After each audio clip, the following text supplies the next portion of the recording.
everyone. Welcome. I'm glad to be here today. I have a special guest with me today I'm excited about. I'm actually really excited about this one. Paul and I have known each other for a while, and I think, let's see, the first time I met Paul was several years ago in Ireland. I think was the first time him and I were actually face-to-face in the same room together. And I can't remember the last time I saw you, but I'm glad you're able to join me today. Thank you for doing that. I know Paul's actually joining us from Los Angeles, and we just want to extend our hearts, our thoughts, our prayers to everybody there in LA and everything that's happening over the last few days.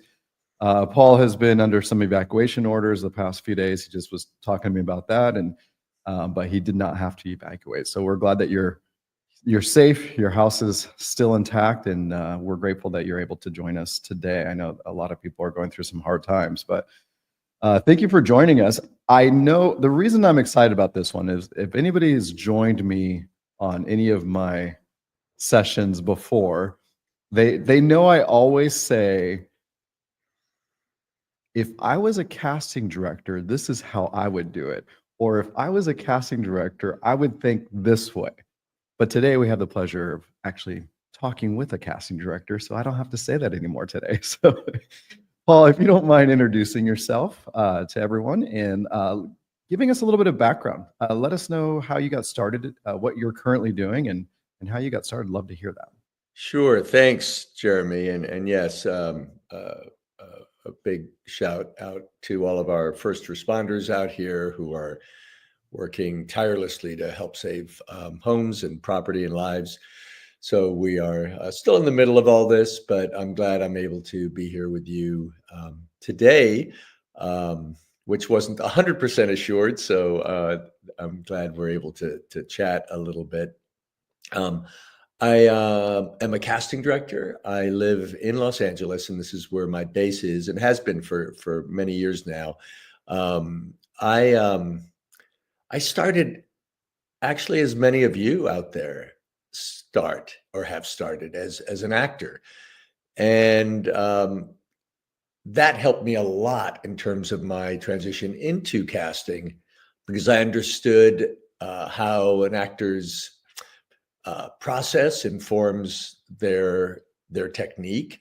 And because I studied as an actor, both formally and in practice, doing a lot of equity professional theater and some film and television, that when I first moved to LA, which is kind of what you had to do back in the day, you had to actually move to a major production city, which was mostly Los Angeles and to a lesser extent New York, and that was kind of it.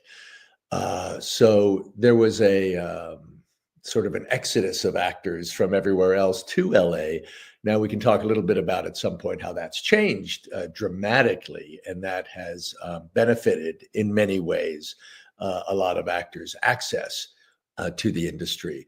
But at the time, that's what we had to do. And after you finish school, which I did, and which was mostly theater-based training, I had to figure out what it was like to come to the city and learn auditioning technique and on-camera technique and commercial technique, and this was the place to do it. So when I arrived here after spending several years working professionally elsewhere, I came to LA and figured I had to access casting directors, and in addition to training. So I did all those things. And one of the things I decided to do was to sit in and participate in a casting director workshop, which proliferated in Los Angeles, especially at that time. There are a lot of casting directors teaching, and we were able to gain access to knowledge and experience. And I came up afterwards to one of the leading casting directors in television at the time. And I asked her if I could intern in her office. So she said, yes, as long as you're willing to work for free. And I said, well, I guess that's what interning means. So I was totally okay with that. And I learned a lot. It was a big production house. It produced a lot of television. And so I got lucky there. And it really helped me as an actor to learn what it was like on the other side of the camera. So I was able to be a reader for other actors. I was able to put actors on tape, and these were really good actors. These were actors auditioning for some of the top shows in television at the time. So I was able to get a great education as an actor working in a casting office. And then over time, I started just to like it more and more. And because I had training as an actor and as a director for theater, I had a kind of a shorthand language with actors and also a great empathy, sometimes sympathy, but mostly empathy for actors and what we all were going through at the time and still go through in terms of not quite figuring out how it all works in the industry.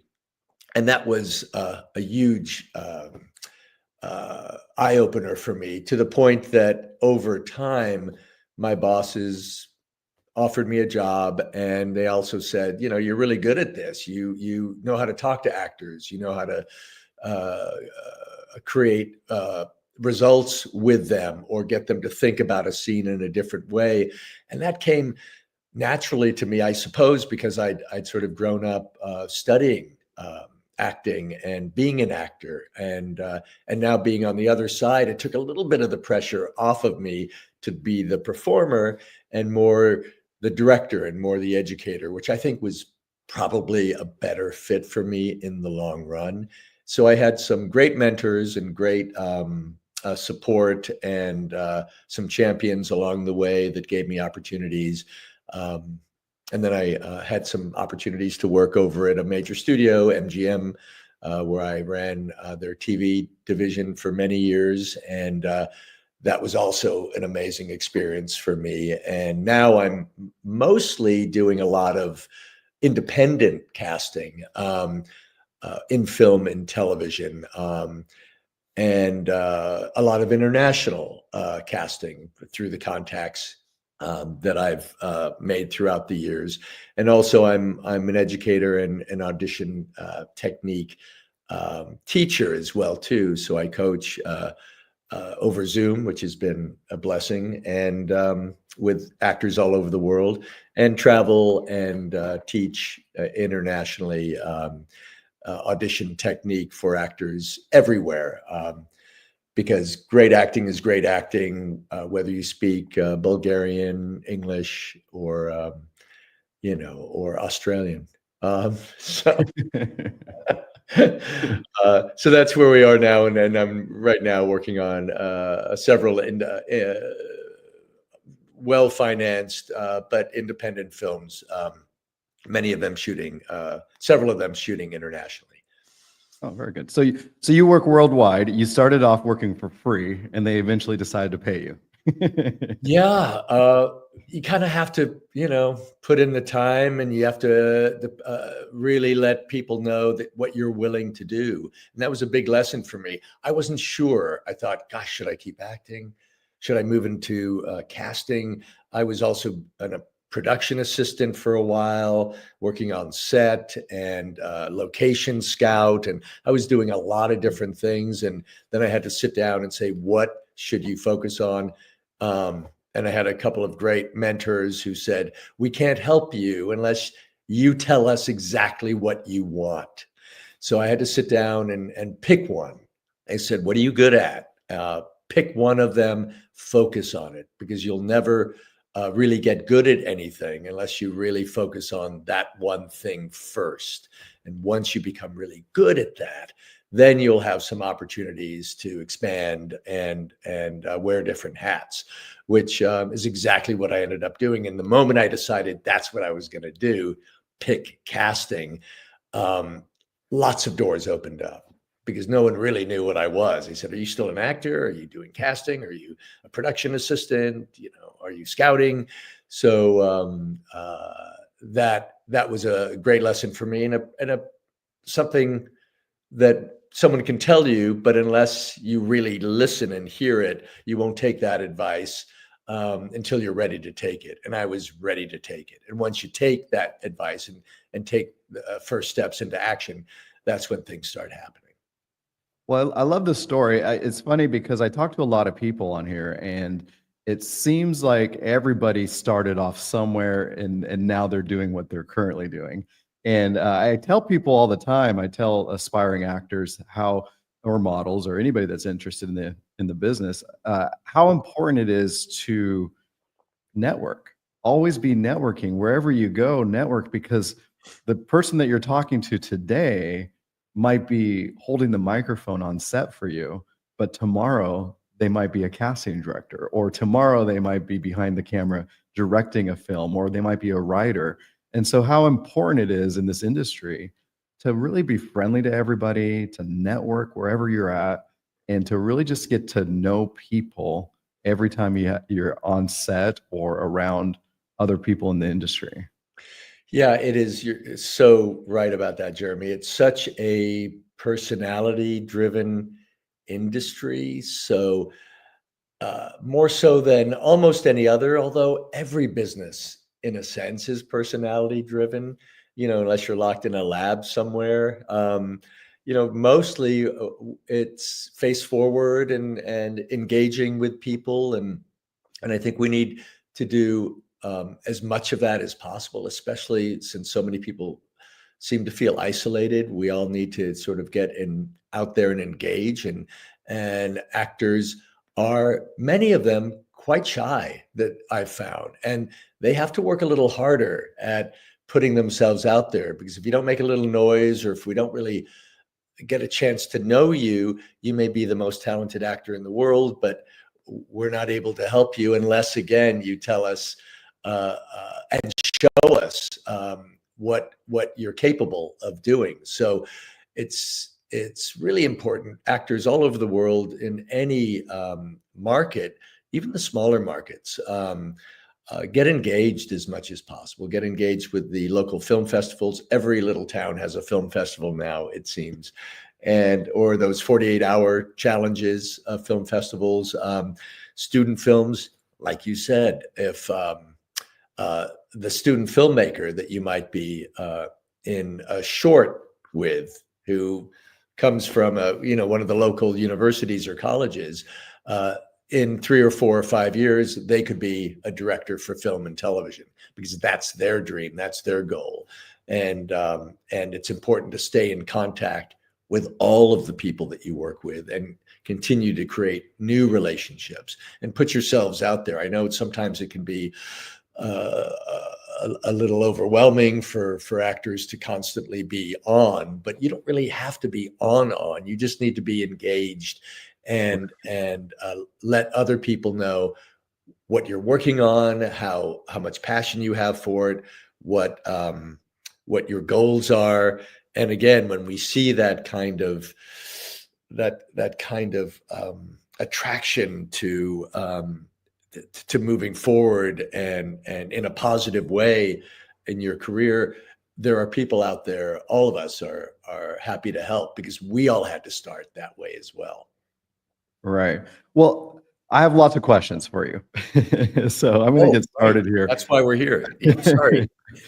One question, I think this is probably important to address this, right from the beginning, is can you explain to us exactly what a casting director does? I think some people, they think casting director and they think one thing, and I'm sure your job entails a lot more than what most people think it is. But can you kind of go over what a casting director does? I'll try to simplify it. In a way, we are like chefs in the kitchen. We try to gather the best, finest, freshest, most available ingredients we can for our dishes. And the dish is a television show or a film. And we assemble those ingredients in a way that we hope our producers and directors find tasty, and sometimes we don't always get it right. We have to go back in the kitchen, and one of our producers might be a vegetarian, and we have to go, oh my gosh, we need to make something different. So in a way, that's a way of making what can be a relatively complicated process in many ways, but there are many layers of it. I try to simplify that a bit with that analogy. But what we do is we work very closely with agents and managers to access their talent for projects that we are looking to cast. And we do that through a great knowledge of actors, a certain taste in what our producers and directors or studio or network is looking for, and the relationships we have with talent and with agents and managers, and how quickly we're able to access that in sometimes a very short period of time if you're doing a television series. Is what we do on a daily basis. And I've been doing it for many years. And every time I start a new project, it feels like you're starting all over again. And you're not even sure you're able to do it because it's all brand new again. But the greater the access we have to talent, the greater the databases we build over the years, the more we're able to sort of quickly go to actors that we think would be right for projects. We try to facilitate agreement between our directors and producers and studios and networks. I mean, there are a lot of chefs in the kitchen, and we try to make them all of them as happy as we can. And again, we're dealing with human beings. It's not like I can go on Amazon and order 30 actors for a TV show and have them delivered in 48 hours. We really have to go in there and dig, and we're also dealing with human beings. So an actor might be fantastic on their demo reel or amazing the first time they send in a self-tape. We bring them back and something happens in their lives, and they're not where they were in the previous early self-tape, and I have to try to convince producers or directors to give them another shot. I don't have control over all of that. You guys do, the actors do out there. So whenever you are auditioning, help us help you by being on point and on your toes and ready to sort of perform at that level, at the highest level possible, as often as possible. It's all about consistency too. So with the auditioning process with actors, we're always looking for actors who can consistently deliver solid and memorable performances. I'm going to move you around a little bit, maybe. There we go. Look, it's almost angelic, isn't it? What's going on out there? That morning sunlight coming through. That's right. Good. All right.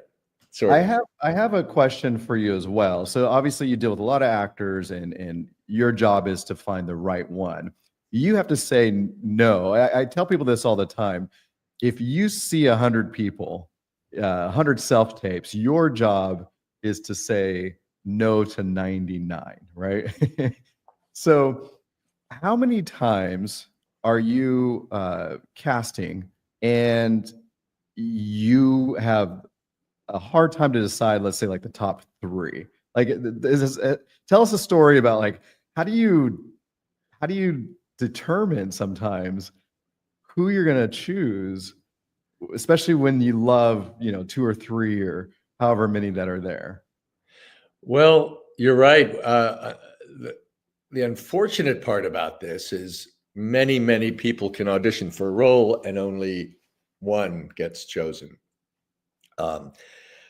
which seems so unfair because there's so many really good actors.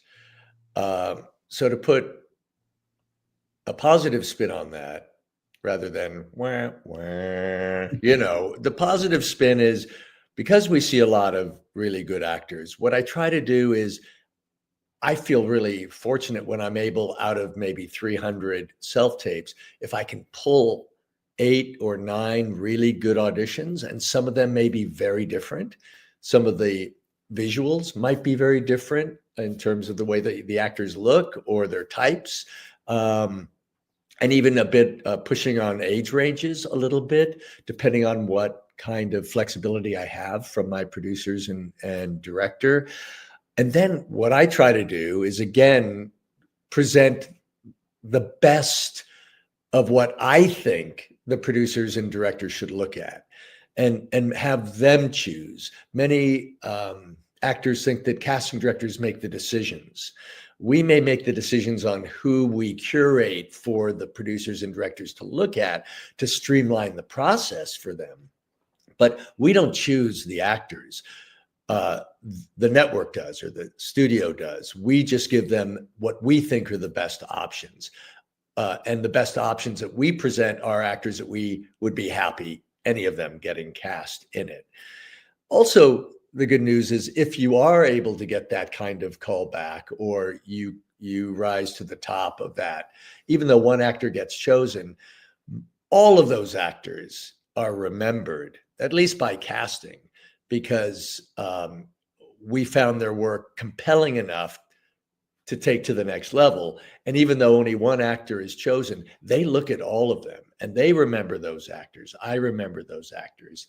And those actors would be the ones I would go to for another project because I know that they can deliver. So your job, or an actor's job, is to, again, audition as effectively and consistently as possible so that you will continue to be remembered, even if you don't get that job.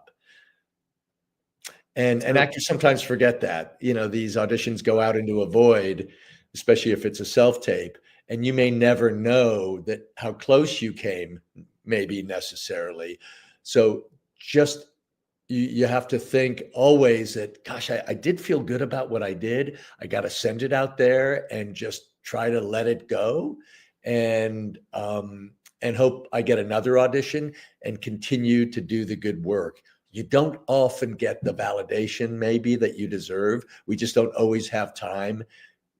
We hardly ever have time to, I can't call you guys up at home and go, that was really good, maybe next time. And you made it to the top 3 or 4. You may never know that. You just have to feel like you're doing the work you need to do, keep doing it, and try not to obsess so much about what we might be thinking, or did I get a callback, or who else is auditioning, or you don't have any control of that. So why waste any energy or time on that? The only thing you do have control over in this entire process is what you deliver to us. And that's a lot of control from the actor's point of view, because nothing else really matters except what you present to us. The rest of it, I don't even have control over.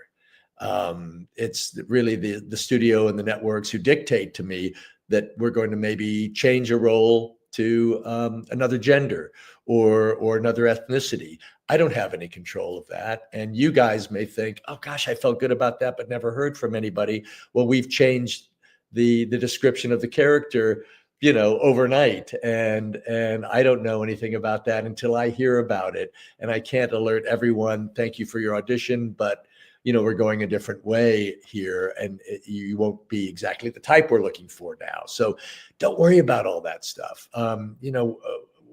We live in a very anxious world anyway. It's one less thing to worry about. And the thing you should be concerned about and focusing on is your own audition and delivering the best and, again, most consistent level of work you can. I always tell people that do the best you can and then try to forget about it, right? That's the best thing you can do, and make fans along the way, right? So you're basically telling me that if it came down to maybe 2 or 3 people, you couldn't decide, you sent it to the studio for them to decide, you still love all 3 of those people. And so on the next project, whoever gets chosen for this project, on the next project that person's perfect for, you'll reach out and try to get them on that audition. Yeah, that's, in a way, that's your callback. It may not come for 6 months. It may not come for even longer than that. But when you get a casting director reach out to you again, it's because they like what you did the last time, or think you might be right. So again, your job is to audition. If you do book, that's, oh my gosh, that's amazing, for you, and that's validation that you're doing something right. But you could still be doing something right and not get that call to go to set, and that's what you, as difficult as it is, that's what you should not be discouraged by, that this is what the process is. So do not take it personally. It's really just a business decision. And the more you get used to the idea of that, the more you'll free yourself just to do the good work. And the actors that I know who understand that totally get that and go, you know what, it just didn't work out this time, but I felt really good about what I did. Do they get a little discouraged sometimes? Sure. But the only way you are a survivor in the business is, and have longevity in it, is if you understand that that's what the process is. So instead of getting discouraged and down about that, why don't you pick yourself up again and keep improving on your audition skills, keep training, keep taking classes, improv, whatever marinates you creatively, so that your level of work keeps getting better and better. And I tell you, the more you do that, the more you stick with it. If this is something you really want to do, I find that does eventually pay off sooner or later. Nice. Well, very good. So my question, another question I have quite a bit, is with virtual auditions nowadays, and you have self-tapes and all that happening, how many do you typically choose? Can you tell us what the average submission is to a casting? So if you place a casting, you're looking for somebody very good looking like myself with a beard. I see that casting, my agent submits me on that. What's the usual number that I am in that submission? And then from there, how many do you typically decide to choose to actually send in a self-tape? Oh gosh, I'm almost. This is going to sound kind of daunting, but sometimes even for a smaller role, maybe 5 lines or less, we could get up to 1,000 submissions. If it's a union project, agents are desperately trying to get their actors considered. So we will go on to our casting sites where we, let's say, a breakdown, and we will, when agents submit or actors submit, we go through all those submissions. And I can go through them pretty quickly. We sort of get an instinct about what we're looking for.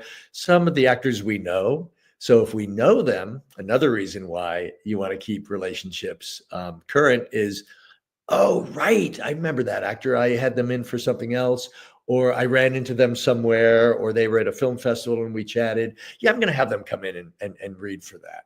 And come in and read these days means self-tape. So what I will do is, probably out of that maybe 1,000 submissions for that role, I will maybe have 20 self-tape. Okay. That I feel confident will deliver. And out of that, I will probably narrow it down to 6 or 7. And those are the choices that I would send to the producer and the director. Okay. So it sounds like Squid Game a little bit. But that's usually our process. We can't see everybody. Right. However, these days, the advantage, again, I always try to circle around to a more constructive, positive perspective, is because more actors are self-taping and we are not bringing actors into the room as much physically, we're able to see more actors, and we're able to expand the possibilities for actors. So maybe that group of 20 might expand to 40 if we have time, because I don't have to see them personally and schedule time for that. I can watch those self-tape auditions anytime I want during the casting process. It could be midnight, and then and it often is. So I don't mind doing that and creating a schedule for myself where I can look at all these self-tape auditions. That's what my day is. So the advantage of that is that we're seeing more actors. The disadvantage is that we're seeing more actors sometimes. So again, you want to be, if you're considered, you want to have the most compelling audition you can, so that you are memorable enough for us to consider bringing in. So you send an audition out into the universe, and you receive 1,000 submissions. From there, you typically narrow it down to about 20 that you actually want them to self-tape for you. From the self-tape process, can we talk about that a little bit? I know obviously Sure. it's I'm sure you've seen it all. Depends on the size of the roles. Sometimes on smaller roles, I'll kind of know actors who will be able to deliver that. But when we're talking about larger roles, guest lead roles, leads, co-leads in films, we will usually, and films we usually have more time, we will see many, many, many, many more actors, sometimes hundreds of actors. We will go through that process. The 20 out of 1,000 is usually because we're moving really quickly and we're doing an episodic Got it. TV episode. We only have a few days to cast it, so we Right. need to streamline and narrow down the process. But with films and larger roles, we will dig deeper and go wider, especially if we have the time. And we Okay. will also go internationally if we can, if we And need. so you probably get a lot more submissions for those as well. Yes, but because the larger the role is, the more we can narrow down the actors that we think would be most appropriate or have a track record of. And sometimes they are lead actors who are star names, stars that everyone would know, that we need to anchor the project with. And unless we can anchor the project with a name that everyone recognizes and is bankable, we're not really able to make that film, especially if it's an independent film. So everyone wants a break, but none of the actors under that level get that break unless we're able to attach someone who can greenlight the picture as well too. So you need those names, even though every actor auditioning wants to be one of those names at some point. Right. It's like a catch-22, right? Yeah, but there are roles for everybody and Right. for all types now. And because of what's going on with streaming and diversity casting, look at what's out there. It's not what it Right. used to be, where there were just all pretty white people mostly doing TV and most film. It's opened up hugely these over the past relatively short number of years, where we are now able to see more and more actors from more and more diverse backgrounds and cultures and countries. And that's been really gratifying for us as casting directors. I think I speak for many of us that we're able to really throw the net out wider now. And there's less excuse given by actors, or should be, that, oh my gosh, I am carrying 10 extra pounds. They're never going to want to see me. Or I have a strange little dot on my cheek, and, I'm not pretty enough or good looking enough. You got to get rid of all that now, because when you just watch what's out there. Right. We're looking at real people who happen to be actors rather than actors who look like actors. Right. We'll always need those great sort of leading guys and girls, but look at I just look at Baby Reindeer or any of these shows. Right. These are not people that you would normally think would be leading, Emmy award-winning TV shows.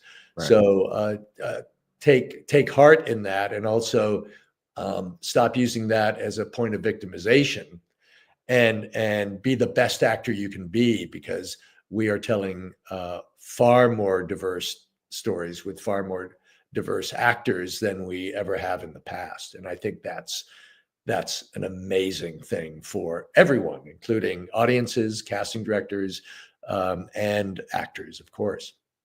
So no more excuses. No more excuses. And it's so easy to be victimized or feel victimized in the industry. And I think actors and artists have a lot more power than they think they do, especially when it comes to doing the work that you need to do. That's what counts first. And you can be telling your own stories in a way that wasn't as easy to do in the past. So for those actors out there who do have a compelling story to tell, you can create your own short film. You can do your own through social media. You can, where we find actors often as well too. You can find a place at the table there that we will take notice of, and that's how some of these projects get off the ground. Are sort of being found in different corners that we didn't know existed in the past. Right. Yeah. Definitely with technology and everything, it's made the world a smaller place for actors. Yeah. Being seen by good people. So Yes. going back to that, I'm still trying to pick your brain in the whole casting process, if you don't mind. Sure. So we say you're casting for a film and you're spending some time and you're seeing, a lot of people submit to that project, and from there, let's say you chose 100 to self-tape for you. How many of those 100, just curious, typically would you say that you do not watch their entire tape? So they submitted the tape, you sent them instruction on what you're looking for, and you're sitting at home doing your work, opening up some of these videos to watch. How many times or what percentage would you say you actually do not completely watch it through from start to finish? You're just trying to pin me down on this, aren't you? And how many people are going to watch this through the end? Well, I'm curious because I want to lead to kind of the next question beyond that is, how important it is for these self tapes to really be on point, and to try to stand out really isn't that hard. You just have to put a little effort and a little thought into it to make sure that you're being seen. But I also liken it to today's world where it's a swipe world. The 3-second retention they tell you on social media, you have to grab somebody's attention for 3 seconds. I know that translates into your business as well. And if you don't mind having us take a little peek into that. Yeah, I'm not going to sugarcoat that. It's exactly right. It's I would like to think that our attention spans are longer than most mortals, but they're not. Because we are looking through so many people, we have to trust our instincts, our judgment, and it's not always fair.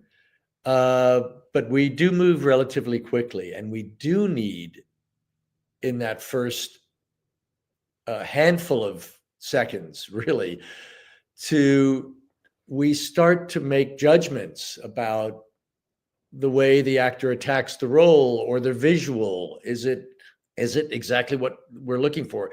The voice, the body language, all of those things, just like the first impressions we all make in life about each other in the first minute or so. It's not that different. Actors always, everyone accuses casting of always sort of stereotyping or rushing to judgment, but we all do that. We're just getting really good at it. I think because we do it a lot. Now, sometimes we miss that. We don't always get it right, but the actors out there really need to understand that that's what our process is, so that, like you mentioned, you have to be able to make that first impression as early as possible. Really be on your toes on the audition. Really do the work break down the scene, understand what your character is fighting for in the scene, what they need, what they want, what makes them compelling to watch. It's kind of homework. It is homework. It should be fun homework, but it's amazing how many actors kind of just dial auditions in, and they're a little lazy. And if I see Right. that it's just a little lazy, then I tend to move on because there are so many actors who are submitting. And I know I'm going to find, most likely, a handful of really good actors who know exactly what they're doing. And guess what? Those are the actors I'm going to go to, just like in any business. You're going to go to the people that you feel are most competent. You're going to go to the best doctor. You're going to go to the best dentist. You're going to go to the best lawyer you can find. Why take a risk when there's so much money at stake? And risk our own reputations unless we are presenting to our producers and directors the very best talent that we can. So sure, many times personally, I wish I could say I watch every single audition all the way through, but to be honest with you, I don't always do that. I will watch every audition that is submitted to me, but I may not watch it all the way through unless I feel compelled to. Right. So let's talk about that a little bit, if you don't mind. What's the most effective way for an actor to prepare a self-tape in your mind? Obviously, your opinion, you open up the self-tape and you're just mesmerized watching it all the way through. What are the key ingredients that are involved, for Well, that first to of all, happen? there's the technicals, which we used to give a lot of wiggle room to when the pandemic was raging, but now most actors should and need to be completely prepared in terms of their technicals, which means having a great background, simple. It doesn't cost a lot of money, guys, to have that. It's, a blue, a gray background. I prefer sort of a bluer background. Dress appropriately, that where there's some contrast, where you have your lighting set up, where you ideally have a good reader reading opposite you, so that you actually create a relationship with that off-camera person who's the other actor in the scene, and that we can hear you. You can be creative these days with props, which you never could be in the past. When I'm coaching actors, I encourage them, if it's appropriate, to use a prop to create their own environment in a way you couldn't before. You had to sort of create in a sterile room for casting, and you're told not to bring any props in except your phone and a pencil, maybe, because they usually get in the way if you use them. Now, if you're in your own living room and want to create that environment, you can do that. And it is much more effective. And even as something radical as having a knife or a gun, you could never do that in the room, but you can do it. And we feel hopefully not threatened at all when we're watching your demo, your self-tape, if you have something that creates a bit more of a sense of reality. So there are a lot of things that I work with actors on to encourage them to create their world that is less imaginary and more really realistic and tactile for them.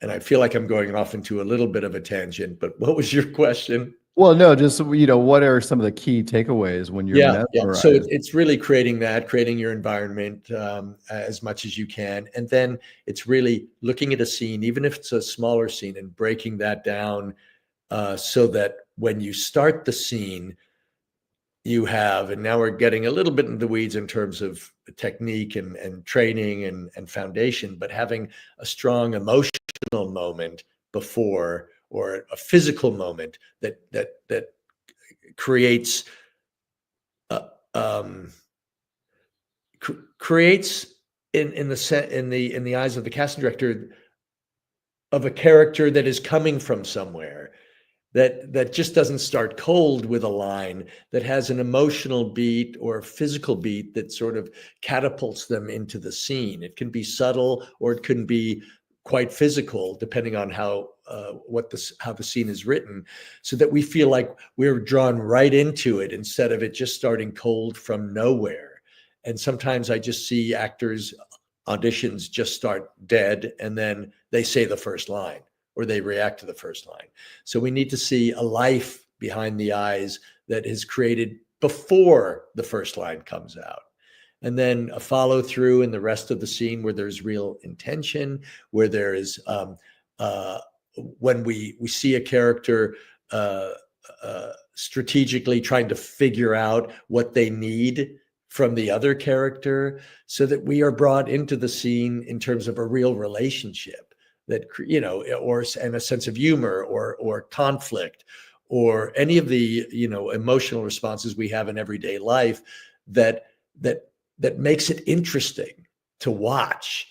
And we don't get that often enough. Many times when I see an actor do an audition, it sounds like an actor doing an audition rather than a real life happening in front of us. And it also helps to have what I call a little button at the end, an emotional beat or a physical moment before the director says cut, where the camera keeps rolling and we're actually able to see life after the last line. So those are things that I look for. And those, when I work with actors, either when I'm working on a project or I'm prepping an actor for another casting director's project, those are the things that I really focus on, because that's what I want to be able to see. Right. And then there's a lot of text work where you really, when I'm working with actors, you know, I challenge them. I say, so what does that really mean? And is there another way to do that might be original or more interesting than your competition? Yeah, and it depends on the actor. Every actor has their own personality, and they're going to bring their own take to the audition. And that's great. I want to see what they do, but I also want to challenge them to dig a little bit deeper, especially if you have scenes that require more investigation, not just here's your pizza, ma'am, or, you know, here's your FedEx or whatever. You know, those have their own challenges. But what I'm talking about, roles where there are established relationships and there's more meat on the bone, then I really ask actors to really investigate that. And the ones who do and come to a session prepared that way are just more interesting and more are actors that we want to have on the set, because they are thinking, curious, investigative artists. And you know, I'll never forget what one of my first acting teachers said, when he noticed that we were just being lazy in our work. He would say, this is something you have to understand. Acting is the bloody, detailed detective work that must be done in order to creatively reveal a character. Say that over and over again. It's hard work. It's bloody work. It's police work. You really need to investigate that. If you don't do that, you're never going to be as great an actor as you think you are. So it took a while for me to get that as an actor. And that's what I try to pound into actors when I work with them.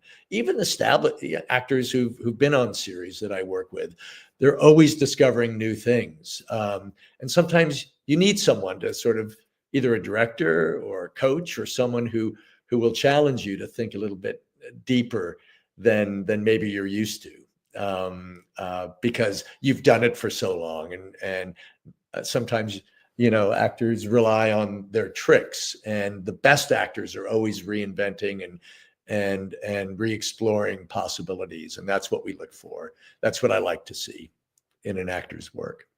So you touched on a subject here that is now normal, or the new norm is props, the use of props, you know, that wasn't as easily to do back when you were in person, but because of self-tapes, you're able to. Let me ask you this. I know that a lot of people have different opinions on this, but what are your thoughts on playing the role? So let's say, for example, I have a client this week that was auditioning for a role, and it was set back in the 1970s. And so she actually got, you know, her hair done, her makeup done. She wore like a 1970s dress for this particular self-tape. What are your thoughts on that? When you open up the self-tape and you see that the actor's in character according to, what you've sent over, do you appreciate that, or is that something that you look down upon? Well, uh, mostly appreciative of that. I would like to see when actors would come into the room live, I would always say dress to suggest. You don't need to necessarily wear the costume, the whole wardrobe. Right. We do have an imagination. We can visualize what you might look like in a nurse's outfit or a police officer's outfit. Sometimes the actors come in fully dressed. I'm not saying that's a bad thing necessarily, but I'm not saying it's a necessary thing either. Right. But when you are auditioning at home and there is a period piece, and if it's something like that in the 70s and you can sort of dress to suggest the era a little bit, I think that's can be really effective because we're watching you guys cinematically now. We're not watching you in 3D. We're actually watching you just on a screen. And in a way, that's a great thing because it can help us visualize what you would look like on screen and how you're using the frame in your self tape. So sure, having a prop, having an environment, even, if you're auditioning for like a psychiatrist or a doctor or something, and you want to do it in your den with a bookshelf in back to make you look smart, like everyone on CNN does, right? Then it's like, oh, they're using the environment for that, as long as it's not distracting. When it becomes distracting and we're more aware of the props or your wardrobe or even the environment, and we take that in more than taking in what you're doing, that's when what you have to be careful of. So you need to be able to use all of those advantages that you have now without but you need to compete with the environment now too. Now you need to sort of step up and help create that environment, and just don't let that work for you exclusively. Right. What about going off script? How do you feel about actors, changing the material a little bit or even a lot? What are your thoughts on that? Great questions. You've been doing this for a while. Yeah, these are great questions. Mostly I tell actors, don't take chances that way. Stick to the script because that's what is on the page. And depends on the writer, it depends on the producer. In television, the writers are the producers. So many of them might think that their script of the week is Shakespeare, right? And they want to make sure that you hit the beats that they've written. And what I've found is when actors go off script, it's never better. It's usually worse. So why do it? Learn the script the way it's written. When you're on set, unless you're a star, you are supposed to deliver what's on the page for a number of reasons. That helps the other actor. It's great for the continuity of the script. When they're shooting it, they need the same line delivered so that they can cover it properly with cameras and make sure that it's not completely different takes or different hand actions, picking up a glass at a different time. All of those things are techniques that you have to learn when you're on set. So be really careful of that. I always say, actors, please default to what's on the page. It doesn't mean that occasionally we will not ask for, and we'll usually mention it in our breakdown description, is you have a little flexibility. You can use a little improv if you like, depending on the project. Some directors like that, and so they'll encourage actors to have a little flexibility with the dialogue or the situation, just to see if they can create the same sense of authenticity without the actual lines. But overall, just to be on the safer side of that, defer to what's on the page. Okay. Even what about if it's just like one word? Let's say an actor keeps stumbling over a particular word just because it's not framed the way that I guess their mind comprehends the Yeah. sentencing or something. Are you okay with them changing a word if need be, if it still goes along with Abs- what's being said? Absolutely. As long as it's not glaringly noticeable that it's so different. But if that's happened a number of times. Even when I'm working with an actor and they just say it a different way or have a different word that they use instead of me constantly trying to correct that, especially if I'm working with them on a one-on-one coaching, I let it slide because their intention is still really strong. And and sometimes an actor can get a block there and will be Right. thinking about a word that just doesn't feel comfortable for them. And that may be in the writing, but that's the writing. So your job is to try to bring what the writer put on the page to life and elevate it if you can in your own way, because not every script is Shakespeare, no matter what they say. A lot of the producers and directors are waiting for an actor to elevate what they've written in a way that is original even to them, that surprises them, and said, "Oh, I never thought of it that way. I never thought that character would have done that, but it's so much more interesting than what I wrote on the page."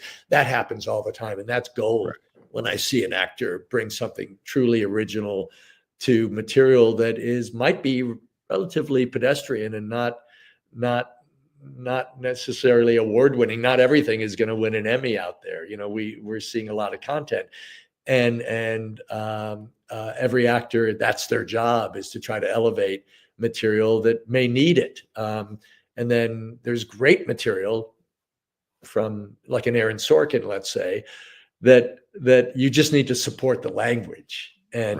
and really keep that language going and airborne, because it's all right there for you.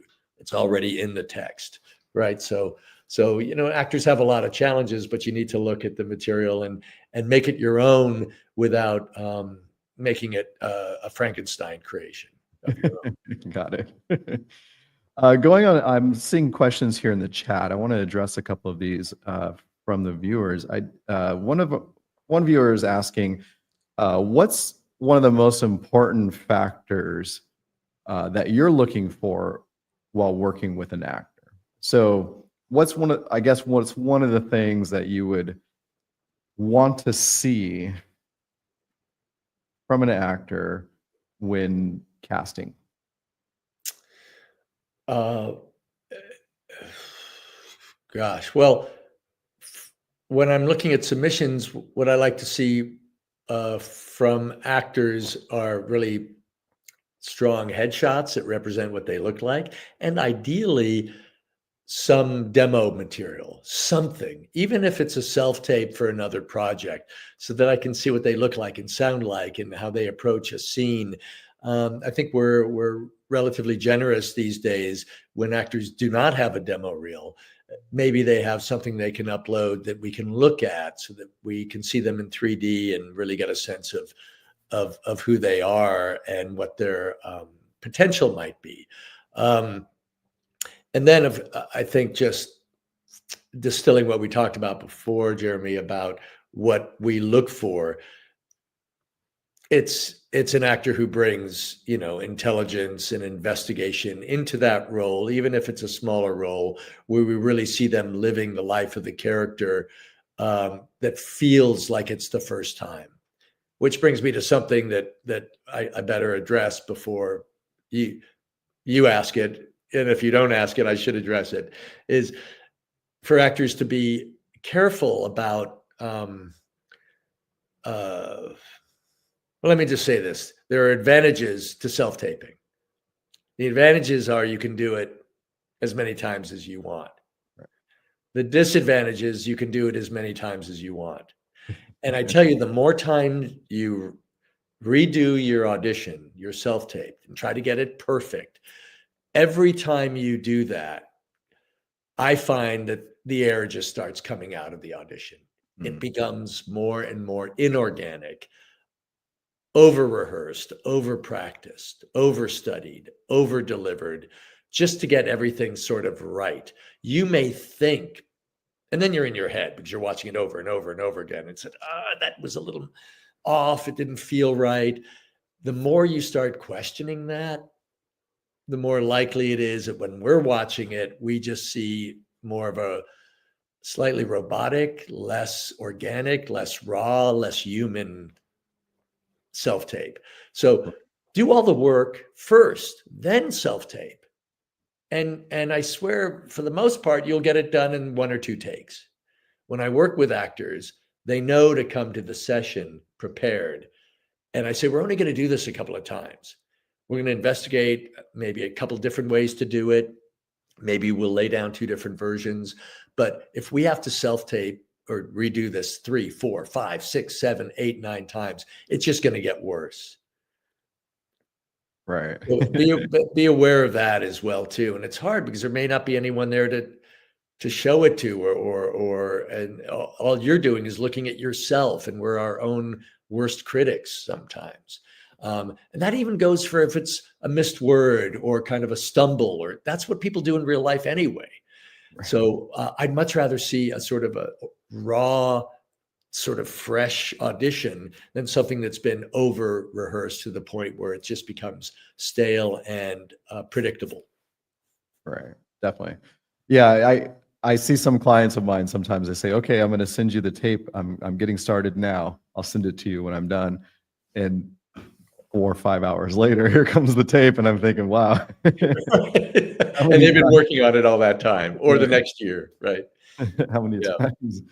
Yeah. So shifting gears here a little bit. I was curious, if you don't mind, I would love to pick your brain about the state of the film or television industry as it is today. I know that it's constantly evolving and constantly changing. And what would you say that you're seeing a lot of? And what tips could you give to somebody who's trying to break into the industry as far as to try to stay current with what's happening? Yeah. As you know, and what we're seeing out there is there are huge changes happening in the industry. Contraction, mergers, between COVID and the strikes. And now, these fires have certainly not helped in the LA market, although none of the fires affected any of the production studios. But it will take its toll as well, too, emotionally as well, too, for actors, not just, and everyone in the business, not just actors, writers, producers, below the line camera operators. Everyone is struggling to figure out their footing as we move forward here. I remain positive because we're always going to need content. It just, where is that content going to be produced? And many companies, even though we are in California and LA, the governor is greenlighting a lot of tax credits. There is production that is happening in many other places all over the world. And every business every industry will have its, gravy days, its good days, and its tougher days. And this industry is no different. I think we're going through a particularly challenging time right now because it had been so good for so long. And right before the pandemic, there were hundreds of projects happening, new pilots, 400 or 500 of them. That was unprecedented before. So like any stock that's been, or a Bitcoin or anything that just goes straight up after a while, some air has to come out of it. To the actors who are just starting out, they won't really know the difference because they're just starting out. Right. And a lot of your actors who are younger actors and are maybe all over the world, they may not feel that. They just see a lot on TV or on film and they want to be part of that. And in a way, that kind of innocence and naivety is exactly where they need to be with this because they don't have anything to compare it to. The more established actors, the ones who've been in the business 20, 30 years, they've seen the ups and downs. So in many ways, they're potentially used to the slings and arrows of outrageous fortune that they've got to dodge. But it doesn't make it any easier when, they've got kids in college and mortgages to pay, and Right. they're not getting as much work as they did before. And they need to find different ways of getting income, or a pivot to different industries for a while, or potentially move into something completely different with the skills that they've learned in the industry. So it is, I know that you folks deal with, emerging talent, newer talent. And in a way, it's important for them to be educated, but not defeated or discouraged by what's going on, because inevitably there will be the next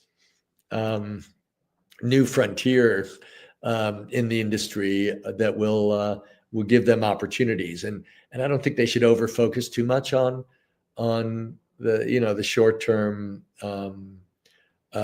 trends, and just look toward training and becoming the best actors they can be, so that they're ready when the eventual next wave comes that they can surf. Well, that touches here on one of my final questions here for you. I know you have to get going here shortly, but if it's somebody who is brand new, let's say they're watching this right now and they're brand new to the industry, and they really haven't got a foothold yet. They don't have an agent or a manager yet, and they're trying to break in. What would you say? Could you give us like maybe 3 of your most important things that they can do today or this week to start getting ready, that would give them, kind of momentum moving forward? Yeah, I mean, there's so much online now on YouTube, and watching actors audition, and the technicals of that. I think it's really important in a way we didn't have before, to educate yourself online. There are always, great books as well too. One of my favorite books is a book called Audition by Michael Shurtleff, Shurtleff. He was one of my first teachers, and was a very famous casting director who became an acting coach and audition teacher. And that was incredibly valuable to me. Even though it was written some years ago, it's still very valuable, the insights. Also, because I know your actors are international, a lot of them are in the US, but a lot of them are everywhere as well too. And you sort of cover the globe. Really take advantage of what's in your own backyard. In any city, like we mentioned before, there are opportunities for actors to take local classes, improv classes, student films, short films. There's content is being made much easier than it ever used to be. Take advantage of that. Create your own as much. Write as you, if you have a story to tell, put it on the page.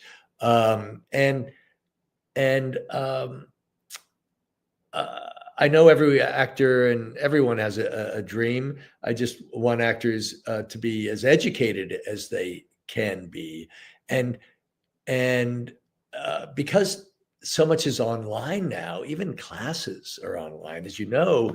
A lot of actors can take online classes, and they can be living in Perth, Australia, but they could be in a workshop or a class or coaching with a well-respected teacher in Los Angeles or New York or Sydney.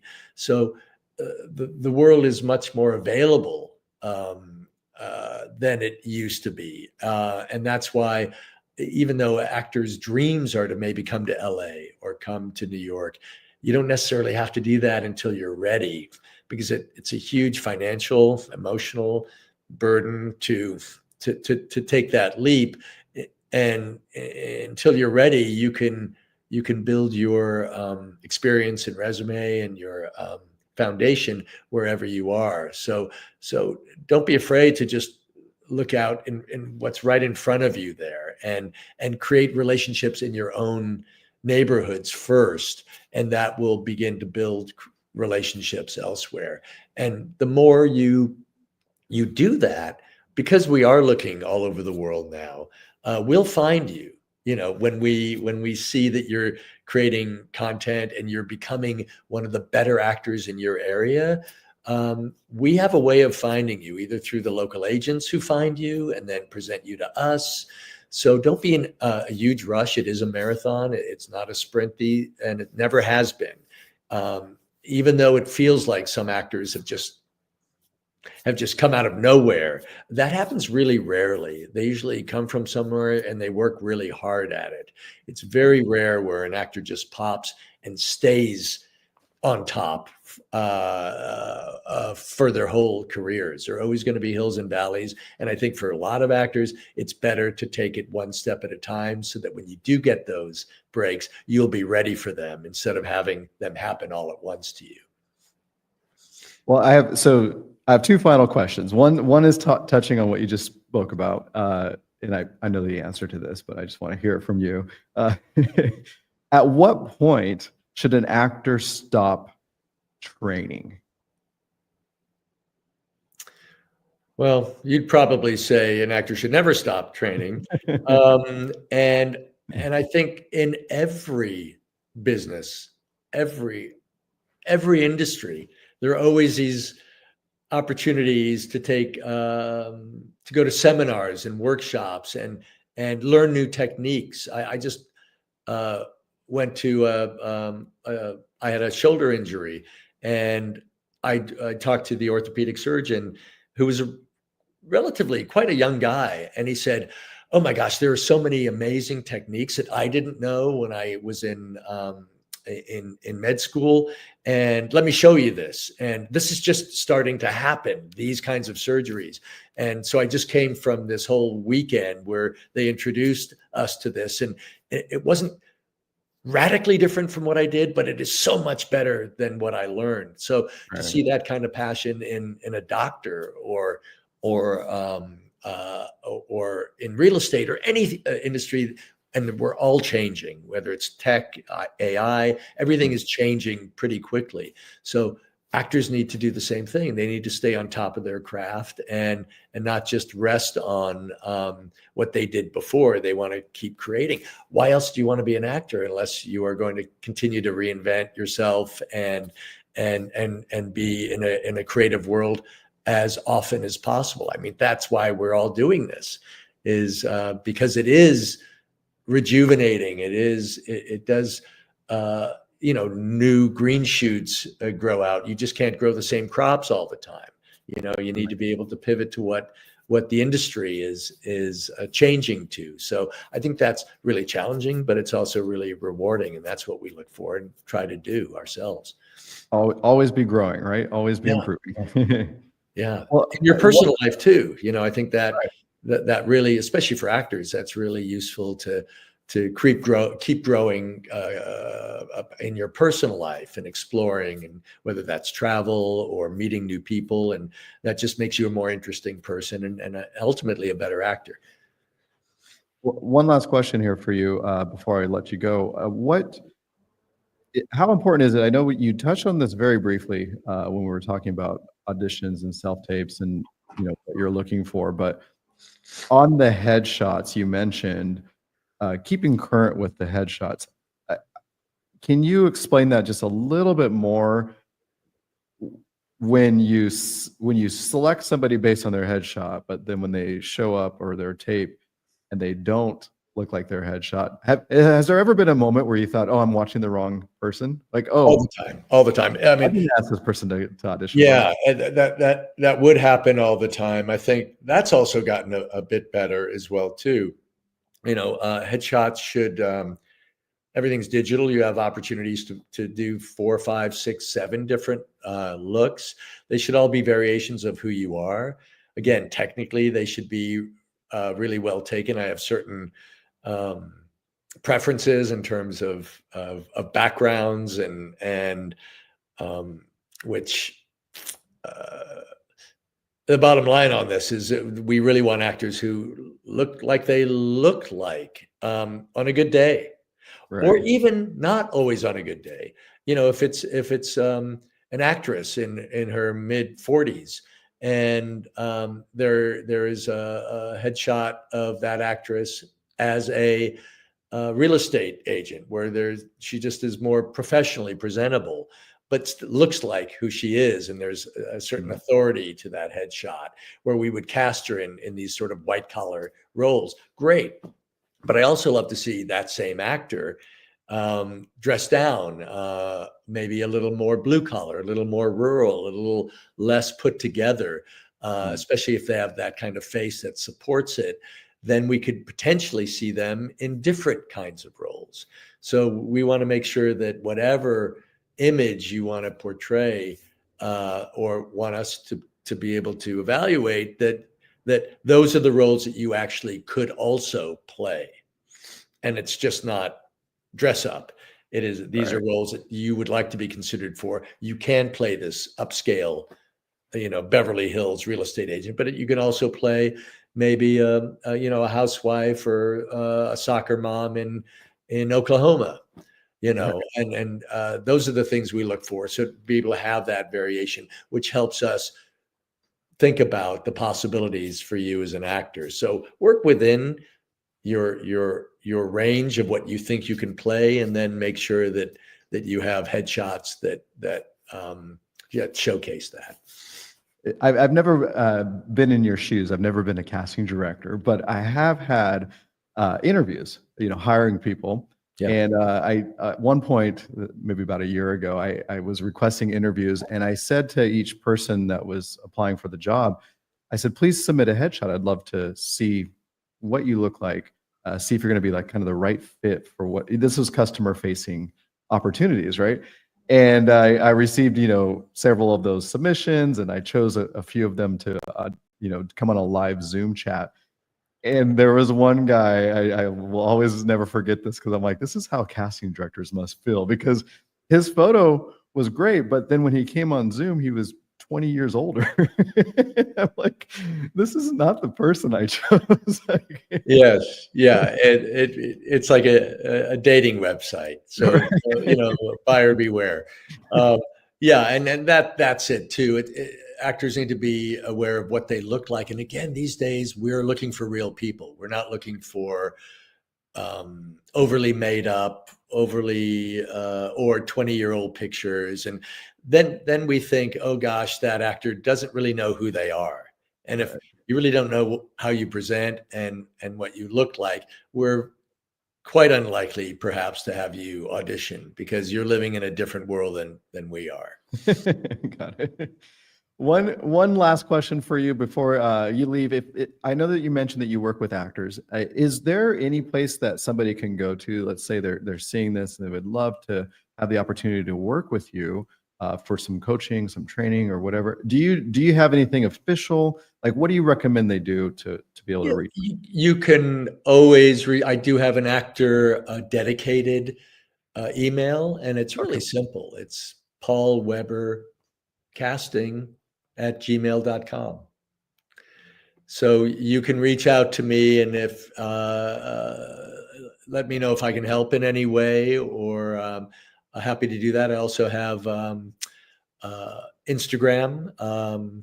It's Paul Weber CD, as in casting director, and that's my IG. So you're more than welcome to DM me there. And for those who are on Facebook, I have Paul Weber Casting. It's not my personal page, it's my actor page. So it's Paul Weber Casting. You're more than welcome to join there. I have an administrator who sort of makes sure that, the actors who join are on the up and up.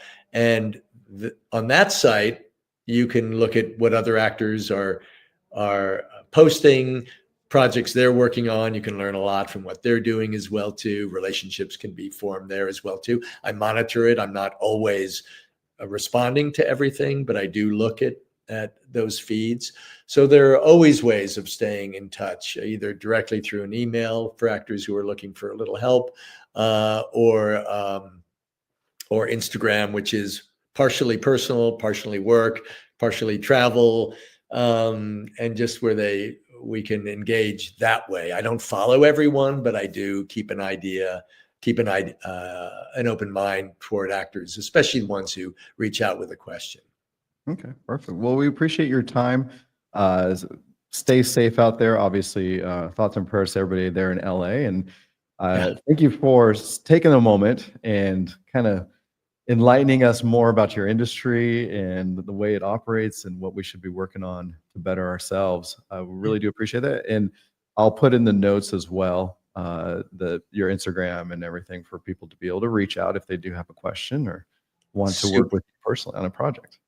Great. And thanks for having me on. And I saw a nice list of guests that you're going to be having in the future. And there's some great people on there, and they'll have their own perspectives as well too. We're all pretty subjective. We all have our own experiences. Right. But mine are usually the best ones. No, but again, you'll have some great opportunity to learn from some great industry professionals here. So thanks for making this possible for all of us and all of your listeners and watchers too. Well, we appreciate it. Have a great rest of your day. Thanks for joining us. And I hope to see you soon in the near future. Likewise, Jeremy. Stay safe where you are too. Thanks, Paul. Okay. Bye-bye.